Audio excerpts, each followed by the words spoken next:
Hey guys, what's up? It's Collegio. Today I'm going to talk about the 28-point peace plan pledged by Donald Trump for Ukraine and Russia. Trump's people are saying that this is the deal that's going to get him the Nobel Peace Prize, while his detractors are saying that it's a terrible deal that gives away the whole house to Russia. Now, reality is complex, the truth is complex, and I'm going to give an ultra-realist take on what's really going on, whether it's a good deal for Ukraine or not, and I'm going to analyze many of the most important 28 points and give them some really important historical context, because this deal, if it does come to fruition, is going to aim to fix a lot of the problems that these two countries have had in the past.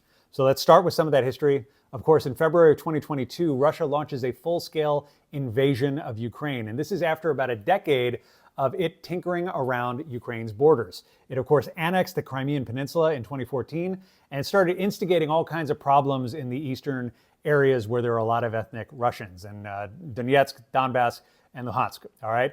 So fast forward, it's 2021, 2022. Ukraine is talking desperately with the United States about joining NATO, all right? This has always been a red line for Russia. Russia does not want Ukraine to ever join NATO, and then in February, they invade, all right? Previous to that, Russia had pledged that it would never invade Ukraine in exchange for Ukraine giving up its nuclear weapons stockpile that had basically been located in Ukraine when it was one of the republics of the Soviet Union, all right? So I bring that up because there's important historical nuance here, and also some broken promises, not just by the Russians, but also by the West, all right? So those are important, key important context pieces right there. Okay, so Russia invades. Many people, I remember the news, were saying that this is going to be a cakewalk for Russia, given the size of their military, the size of their country, and the sophistication of their military relative to that of Ukraine. But the Ukrainians were tough as nails. They dug in. They did counteroffensives. They just absolutely blew past everyone's expectations. And up for the last couple of years, this war has really been a stalemate. They did one counteroffensive a couple of years ago where they destroyed a bunch of Russian planes deep in Russian territory. So this has not been an easy war for anybody, and the casualties and the cost of this war have been staggering. Russia has lost more than 200,000 soldiers in this conflict, probably another 800,000 wounded, according to estimates by one of the intelligence agencies. On the Ukrainian side, nearly 50,000 soldiers have died, another 12 to 15,000 civilians have died in the bombings. And they've also seen this exodus of like 5 million people fleeing the country and taking refuge in Europe and other parts of the world.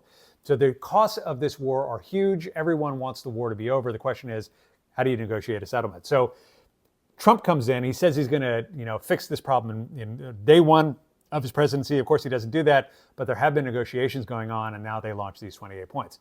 So what are the 28 points? You could look at them in different buckets, all right? And there's not really 28 important points. Many of the points are symbolic, especially the ones at the end. They're symbolic or are very, very minor. There are basically three main buckets of points that you really need to look at to understand this deal, if it comes to fruition. The first bucket is sovereignty. As part of this deal, two things need to happen, all right? Russia must recognize formally Ukraine as a sovereign nation. They have to relinquish claims on Ukraine as being part of Russia, okay? That being said, they also get to keep all of the territory that they conquered. And those borders at that point need to be considered settled, all right? This is not an immaterial thing. This is like 20% of Ukraine's territory that they have to cede to Russia for this deal, all right? So that's a big deal. So far, this does not look like a particularly good plan for Ukraine. The second bucket has to do with peace terms and alliances, all right? And the main one is that Ukraine has to forever relinquish its efforts to join NATO, to the point that they put in their constitution that they're never going to join NATO, the North Atlantic Treaty Organization.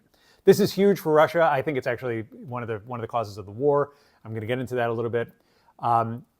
NATO and Ukraine have been talking about joining since 2005, and a president that was elected in Ukraine in 2005.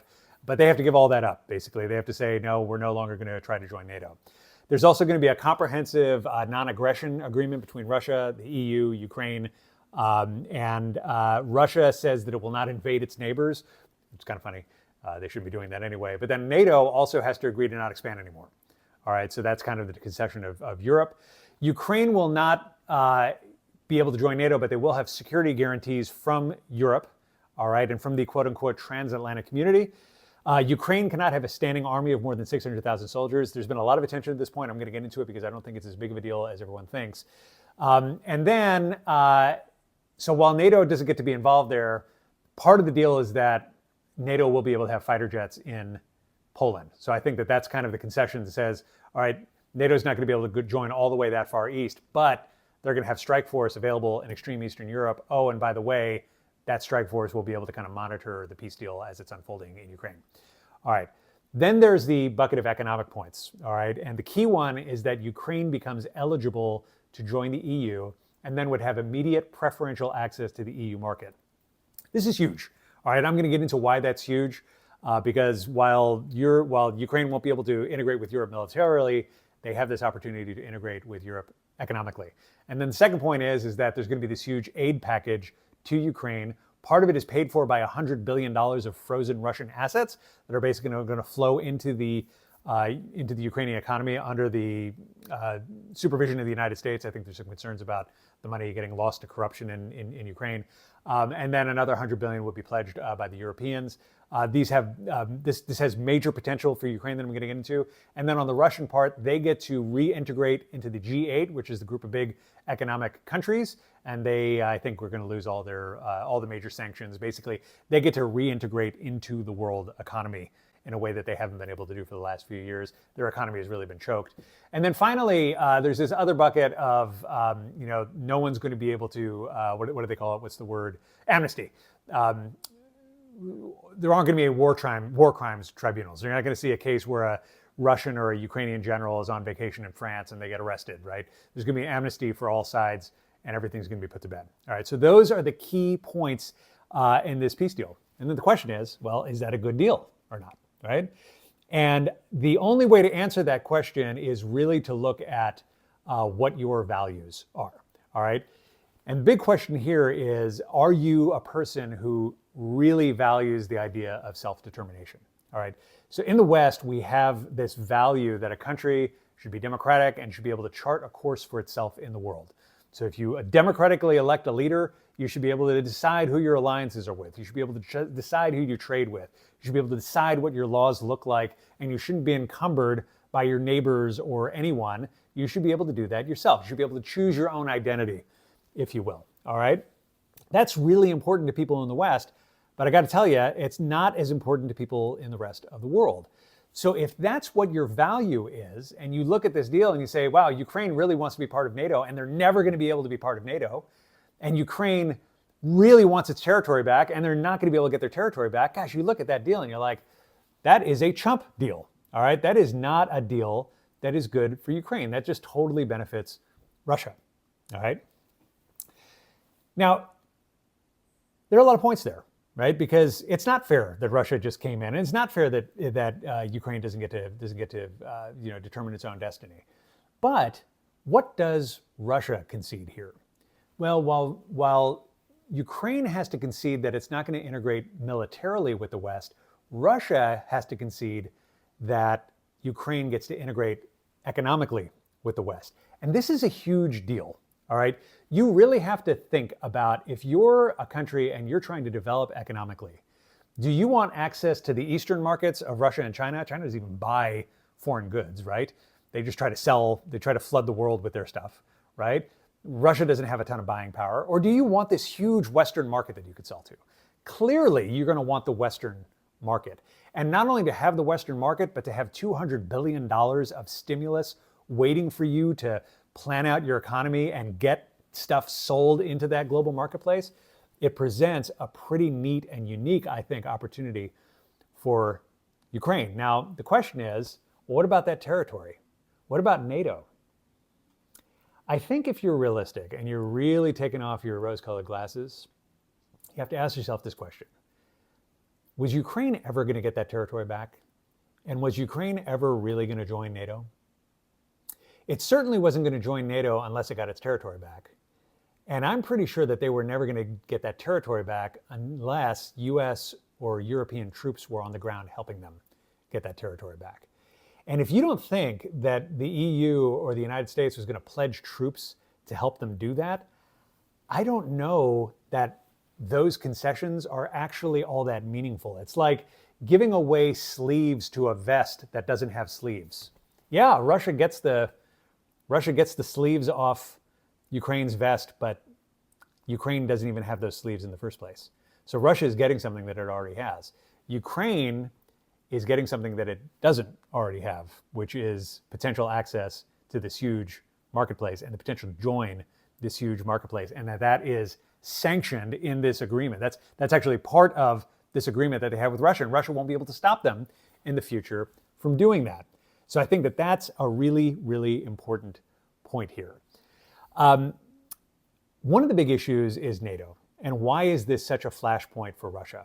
Okay, the key thing here is that if you go back into the historical timeline of the dissolution of the Soviet Union in 1991. Soviet Union were all these different, Soviet states. Suddenly, all of these countries become independent. All right, so Armenia is independent, Georgia is independent, Kazakhstan is independent, Belarus is independent, Ukraine, Estonia, Latvia, Lithuania. All these countries are, and they had to figure out how to administer that dissolution. Well, American diplomats had been telling the Russians, the Soviets, that they were not going to expand NATO. NATO was the enemy to Russia, all right? Now you may be saying, well, that's kind of silly, like we should be expanding NATO, but it's really, really important in these negotiations to be thinking about, well, what does this look like from the other person's perspective? And if you're Russia and suddenly your enemy is like expanding its alliances everywhere, that's a threat, all right? So the George H.W. Bush administration's diplomats had told the Russians that we weren't going to expand NATO. And then by the mid-1990s, there was a new administration. And there was this question of, well, should we expand NATO, right? And I was in college studying this while it was going on. And there were three schools of thought.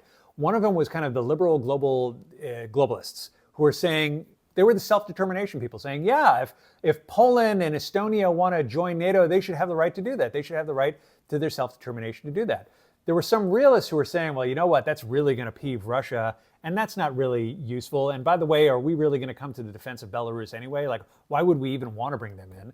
So there were a lot of realists who were saying, well, why don't we just keep the status quo? Maybe incrementally add some countries, like countries that were never part of the Russian orbit before World War II, Poland, Czech, Slovakia, Hungary, like those are Catholic countries, they're not even Orthodox, they're not part of the Russian orbit. Maybe we include those, but no more than that, right? And then there was an isolationist school who was like, get rid of it, the war's over, like we don't need to be enemies with Russia anymore, let's just dissolve NATO. That was kind of the isolationist view held by Pat Buchanan at the time. The globalists won that debate, hands down, and NATO started expanding at a crazy speed throughout the 1990s.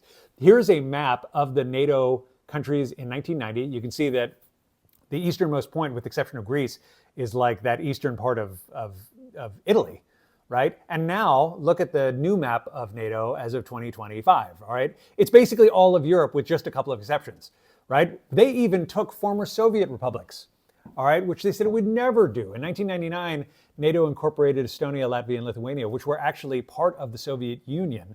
Now, again, those weren't so much in the Russian orbit. Estonia is not even Catholic. They're like Lutheran, which is a very Western religion. So you can make the case that they should be able to self-determine. But if you're looking at this through the lens of Russia, all of those encroachments, you would view those as encroachments. You'd view those as threats. So making sure that Ukraine, like its biggest and most important Soviet republic, doesn't join the opposition's alliance is a big deal to Russia. It's a huge deal to Russia, and it's a red line for them. And I've got to tell you, I just don't know that Ukraine would ever be able to join NATO. So when it gives away that ability, are they really giving away anything? Do they even have that ability now? I don't know that they do. So Ukraine doesn't get NATO membership. They get some security guarantees. I don't know how valuable those are. I mean, the Germans in the United States didn't come in and help them when they got invaded. Like, I don't know that anyone's going to come in again. So in some ways, this deal looks like a capitulation. But if you think about the upside for Ukraine of being able to integrate with Europe economically, and you look at the things that it's giving away are things that they may not have ever gotten back. There's this concept in negotiations called, what is your BATNA? And the BATNA stands for best alternative to a negotiated agreement, something like that. So basically, like, if you don't take this deal, what's your best alternative? If you're Ukraine, the best alternative is continued war, then they're probably not going to get their territory back and they're probably not going to join NATO. If they take this deal, they're not going to get their territory back, they're not going to get NATO, but they're going to get some other stuff. They're going to get $200 billion of aid, which is like a 10% per year shot in the arm to their GDP for the next 10 years, plus access to the European market, which is a very, very big step forward for them. So the way I look at this, Russia gets two big things, that they already have. Ukraine gets one really, really big thing, or two big things if you look at it. They get the aid package and they get the access to the EU. And then you have to think to yourself, what really is more valuable? And for the United States, we get more access to minerals. Russia's going to be in the world economy. There'll be less reliance on China for a lot of things. Europe gets peace. They will have to start paying more for their own defense. I think that becomes clear because the United States clearly under Trump is not interested in helping Ukraine defend themselves against Russia. But I think if you look at the definitive things that people gained that they do not have today, and there's still negotiating room that can take place. Like this deal isn't closed, and I think that Zelenskyy is going to get in there and he's going to fight with a knife to try to get some more, but I think that that's going to be around the edges. But bottom line, this does appear to be a framework to end the conflict that has legs. And if you think about what Ukraine really needs versus what it wants, it really needs that economic integration. It really wants its territory and its NATO, but that's just not going to happen. I think that you can see this as a deal that maybe Ukraine shouldn't turn down so quickly, because they've turned down deals in the past that have gone away. If this one goes away, I don't know that it's better than the alternative, which is more fighting and potentially more territory lost. And by the way, they're not going to gain that territory back either, and they're probably never going to join NATO. So that's my ultra-realist take. Would love to hear what you think. Drop a comment and let me know. And thanks for watching.